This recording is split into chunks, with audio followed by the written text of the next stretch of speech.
For much of the 20th century, Kodak was synonymous with photography. Its iconic yellow and red packaging conjured images of family vacation, birthday parties, and countless other memories preserved on film. The brand was more than just a household name, it was a staple of everyday life, a loyal companion in the hands of both amateur shutterbugs and professional photographers alike. Yet, by the early 21st century, Kodak became a cautionary tale of how even market giants can stumble, sometimes irrevocably, if they fail to adapt to industry transformation. Today, we'll explore the rise and fall of Kodak, the technology shifts that blindsided the company, and the lessons that remain relevant for businesses of every size. To appreciate Kodak's downfall, we first need to understand the strength of its heritage. The Eastman Kodak Company was founded by George Eastman in 1880. Eastman's genius lay in simplifying photography for the masses. Instead of requiring cumbersome glass plates and complex chemical processes, Eastman invented the roll film and a user-friendly camera that made photography accessible to ordinary people. The company's slogan, "You press the button, we do the rest," captured its essential innovation, ease of use. Over the decades, Kodak evolved into a powerhouse with a massive share of the global photographic film market. It also ventured into producing film for Hollywood,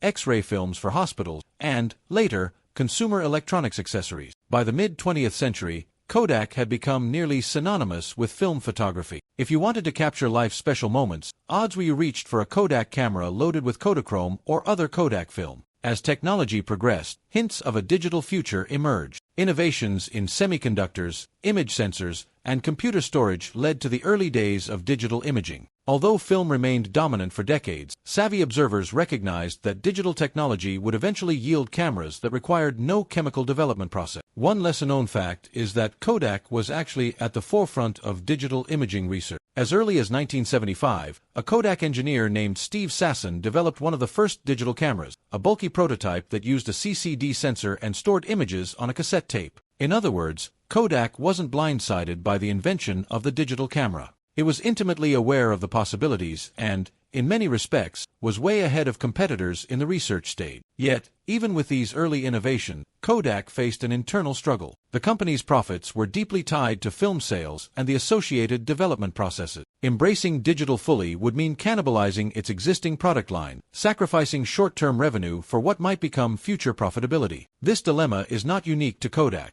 It's a classic challenge in business known as the innovator's dilemma. How can a market leader, reliant on a legacy product, pivot to a new technology that threatens its core revenue? For many years, Kodak's market dominance gave it a lucrative cushion. Film sales, printing services, and photo processing in Kodak labs provided steady revenue stream. This success bred a corporate culture that, while innovative in labs, was resistant to change at the strategic level. Executives feared that a rapid move into digital would accelerate the demise of their cash cow film division. Consequently, major breakthroughs from R&D labs were often underfunded or shelved to preserve the status quo. Kodak did launch some digital products, disposable digital cameras, point-and-shoots, and even early ventures into digital printing kiosks. Yet these initiatives were incremental and failed to match the bold strategies of emerging competitors like Sony, Canon, and Nikon, which threw their weight behind digital camera development. Rather than blazing a trail in digital, Kodak often acted as a fast follower or tried to supplement its film-based revenue with digital side projects. This half-hearted commitment hampered the brand's digital credibility. Within Kodak, the key to promotion and career success frequently lay in nurturing the profitable film division. That made it difficult for digital champions in the company to get the ear of top executives. Additionally,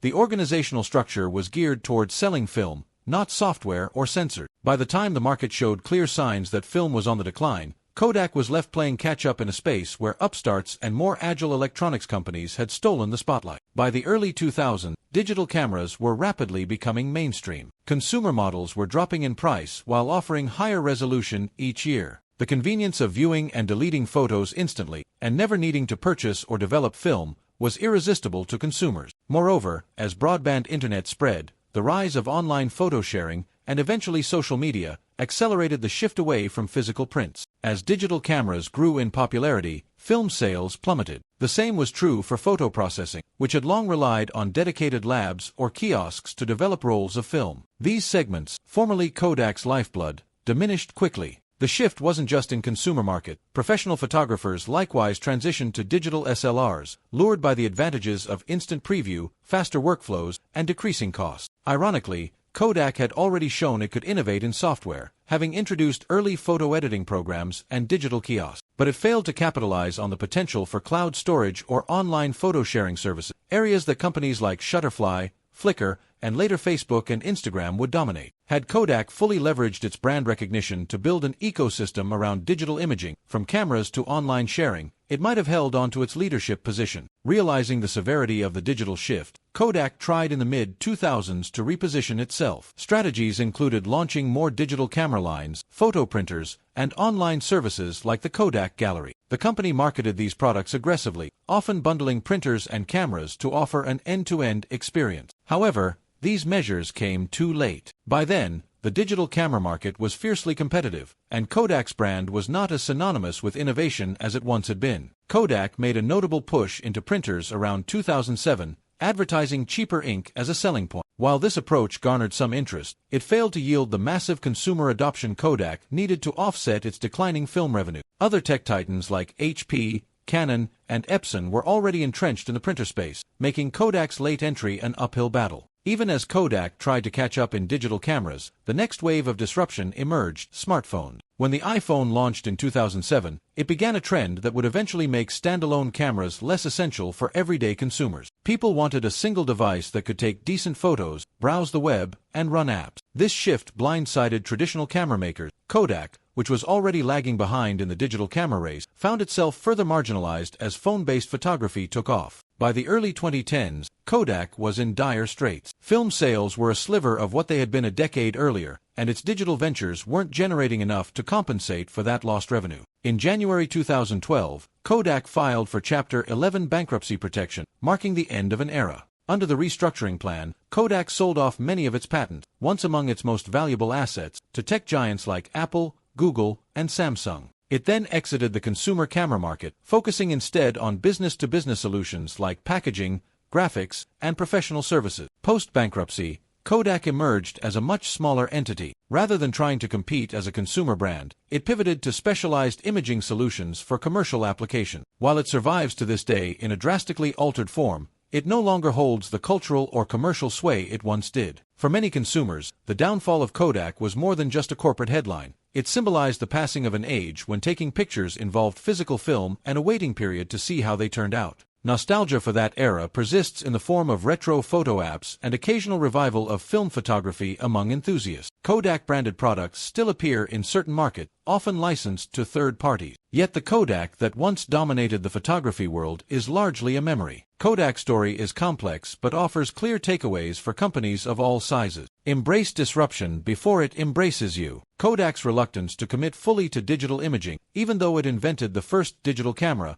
proved disastrous. When a disruptive technology emerges, clinging to legacy business models often accelerates decline. Beware of the innovator's dilemma. The fear of cannibalizing profitable legacy products can stifle innovation. To avoid this, companies need structures that allow new ventures to flourish independently, even if they jeopardize short-term gains from legacy products. Cultivate an adaptive culture. Corporate culture can be a powerful force, for good or ill. Kodak's film-centric organization struggled to pivot because decision-making and promotion paths were tied to preserving the existing film empire. Flexibility and willingness to experiment are critical, particularly when technologies evolve rapidly. Leverage brand equity wisely. Few brands had the name recognition of Kodak, yet brand alone couldn't rescue the company once technology preferences shifted. Leaders should harness their brand's goodwill to introduce new products or services in a timely manner. Anticipate next-level disruption. Even as Kodak adapted to digital cameras, smartphones fundamentally changed consumer photography once again. Companies should always monitor emerging technologies that might upend their newly adopted strategy. Invest in multiple potential futures. In fast-changing industries, hedging bets is essential. Having multiple R&D pathways and smaller,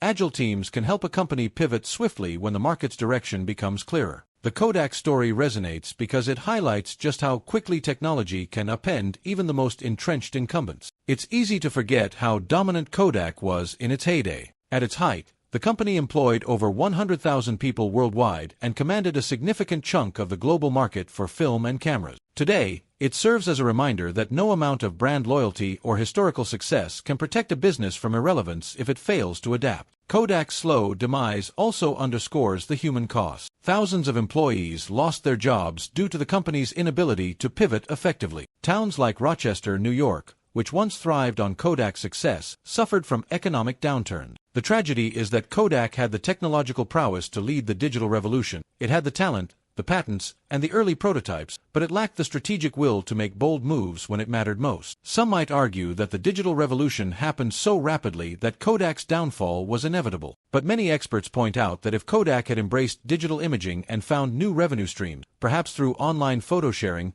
software solutions, or advanced printing services, it might have avoided or at least mitigated its collapse. The company's initial advantage was real, but it became irrelevant without consistent follow-through. While Kodak's name still exists in niche market, its focus has largely shifted. In recent years, the company dabbled in ventures like blockchain-based image rights management and even announced a crypto mining initiative named Kodak Cash Miner, though that project fizzled. It continues to emphasize commercial printing, packaging, and professional imaging services, niches that rely on its historical expertise in chemistry and material science. Whether Kodak can ever recapture any semblance of its former glory remains uncertain. Most would agree that the iconic Kodak, the symbol of film photography, belongs to the annals of history. Nevertheless, the story continues to fascinate business students, entrepreneurs, and executives who see in Kodak's collapse a powerful example of how crucial adaptability is in any market. Kodak's story is, above all, a lesson in how critical it is for companies to align cutting-edge research with strategic decision-making. The collapse wasn't for lack of talent, resources, or innovation. Rather, it stemmed from an unwillingness to disrupt a successful status quo. The tragedy is that the very disruption Kodak feared, losing film sales, would eventually happen anyway, driven by competitors who saw the potential in digital and seized the opportunity. For today's organization, whether they operate in tech, retail, manufacturing, or any other sector, Kodak's downfall serves as a stark reminder. Innovation waits for no one. If a century-old market leader that practically invented consumer photography can be unseated, then no company is safe from the winds of change. The imperative is to stay vigilant, remain agile, and never take market leadership for granted. That remains Kodak's enduring legacy, a cautionary tale and a call to embrace the future before it's too late.